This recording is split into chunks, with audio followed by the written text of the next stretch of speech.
דבר על נחותי, בוא'נה, הבטחתי אתה יודע, במהלך המלחמה יצא לנו לרוץ לממ"ד בגלל שאני גר בבית פרטי, אבל הממ"ד שלנו הוא בחוץ, כי הבית הוא בית ישן, אני גר במושב. כן. ישבתי עם משה שכן שלי, והבטחתי לו, וזה משהו שאגב הייתי מאוד רוצה לעשות אותו כאן, ואני רוצה שאתה תשים בעריכה את המספר שלו. חברים, כל מי שמגיע לאזור הדרום, קידום ממומן פה? משה מסגנים, קידום ממומן? מספר 1, גועל שכן נפש. זהב, גועל נפש. מגדל גם את החיות שלו בנימוס בנחת, איש יקר, 054-674-1380,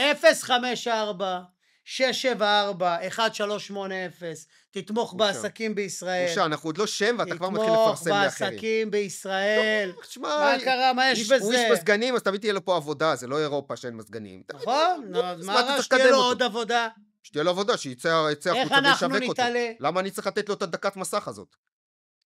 למה? שמע, הוא שילם לי על זה? אני בא לי לארח אותך. הוא נתן לי משהו? בא לי לארח אותך אצלי בבית רק בשביל שיבוא לתת לך סטירה. לא, אמיתי אני אומר לך, מי שטורח בערב שבת, אוכל בשבת. אחלה משה, הגנוב, בן אדם צנוע, שאחלה, למה צריך לפרסם אותו? הוא רוכב על גלי הפרסום של המותג. על גלי הפרסום, מי ישמע לאן הגעת, איזה גל ואיזה פרסום. חכה, יגיע היום שלא תוכל להסתובב ברחובות, חכה. איזה יום, אני לא רוצה שיגיע היום הזה.